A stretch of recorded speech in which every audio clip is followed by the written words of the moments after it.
Bonjour, moi c'est Soumia. Je suis un bébé DJ. Je viens de démarrer, mais à plus grande échelle, je suis juste quelqu'un qui aime beaucoup tout ce qui est dans la création et qui aime l'art. Et du coup, voilà, j'essaie de prendre un peu plus au sérieux ce côté musique et de le développer. Donc voilà, me voici ici. Ok.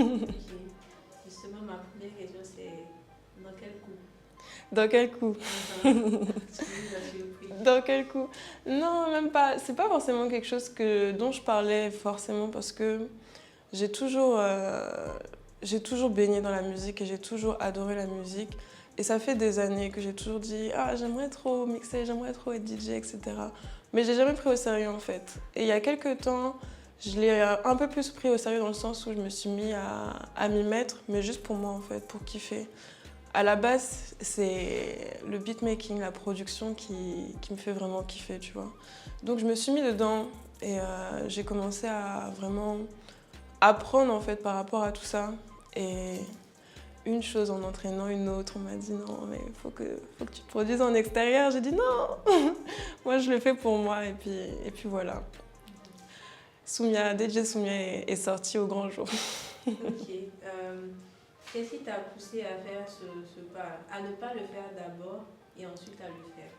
Euh, Ce qui faisait que je le faisais pas avant, c'est que quand je fais vraiment ça parce que ça me fait plaisir en fait.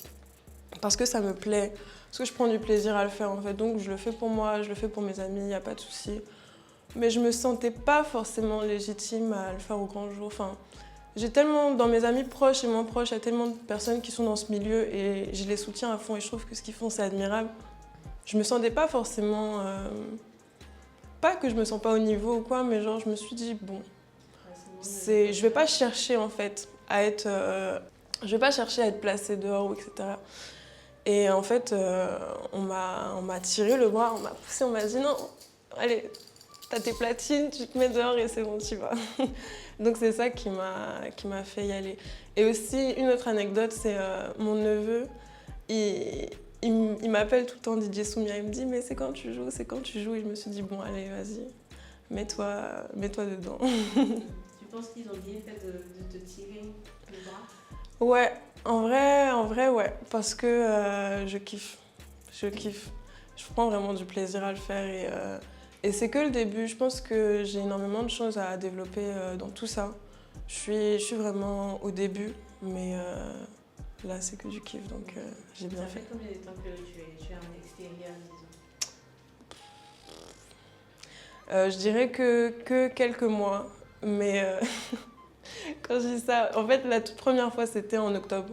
C'était pour un anniversaire, c'était en extérieur. Je le compte pas, mais du coup, je dirais que quelques mois. Mais la toute première fois, c'était en octobre, du coup. Ok. Voilà. Tu te sentais comment ce jour-là?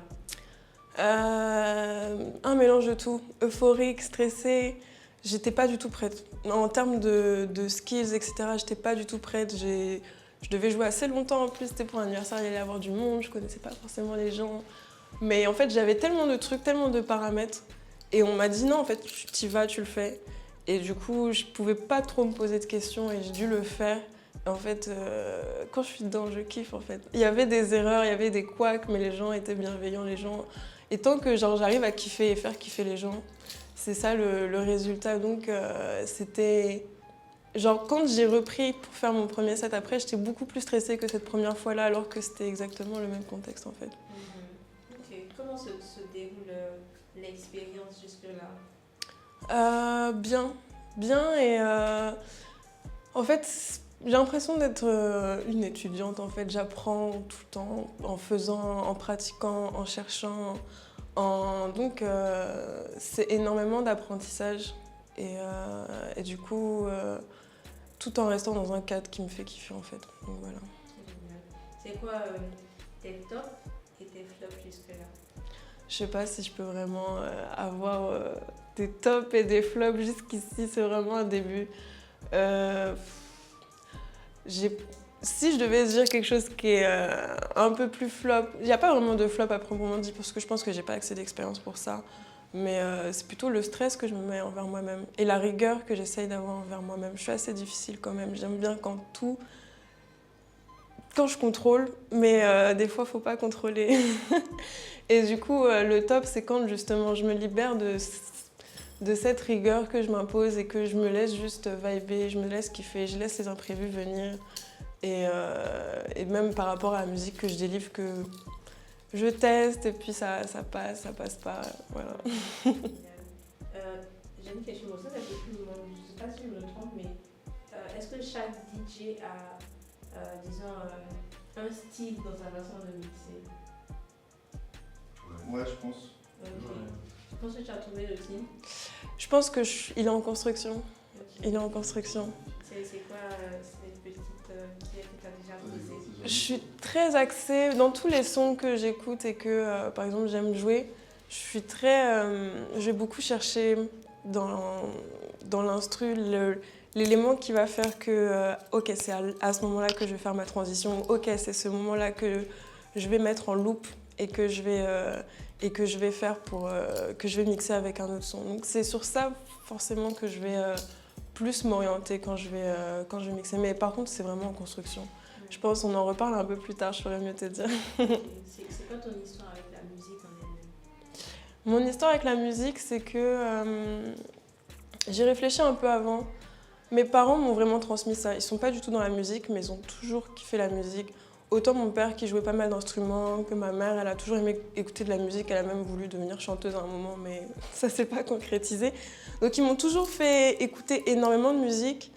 Et pour moi, la musique, ça a toujours été mon lien avec les autres. Par exemple, quand j'étais plus jeune, en soirée, j'ai toujours fait de la sélection musicale et j'ai toujours joué de la musique pour mes amis. Mais alors, j'étais pas DJ, mais du coup, c'est moi qui gérais la playlist, c'est moi qui mets le son parce que j'adore chercher, découvrir des choses et les transmettre aux gens, en fait.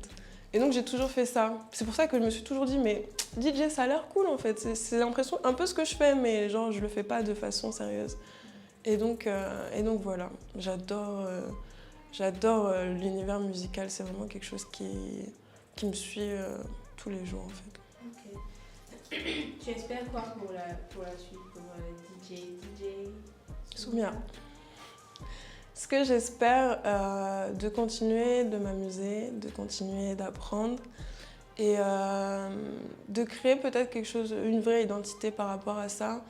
Et j'ai vraiment cette envie de créer en fait. Même dans tout ce que j'écoute niveau musique, je m'inspire d'énormément de choses et j'aime beaucoup apprendre l'histoire de la musique. Tout ce à quoi je m'intéresse, c'est en faisant des recherches historiques. Par exemple, tel genre est né à tel endroit, dans un tel contexte, ça me fascine en fait. Donc j'aime bien m'inspirer de tout ça.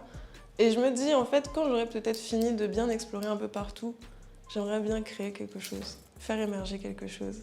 Et lier les gens avec ça en fait. Ok, génial. Ça serait quoi ta reco pour nous, comme album? Alors c'est l'album qui me suit le plus en ce moment, c'est Black Classical Music de Youssef Days. C'est un album jazz avec plein d'inspirations afro-cubaines, funk, un peu de dub aussi, j'adore. Que de l'art, rien d'autre.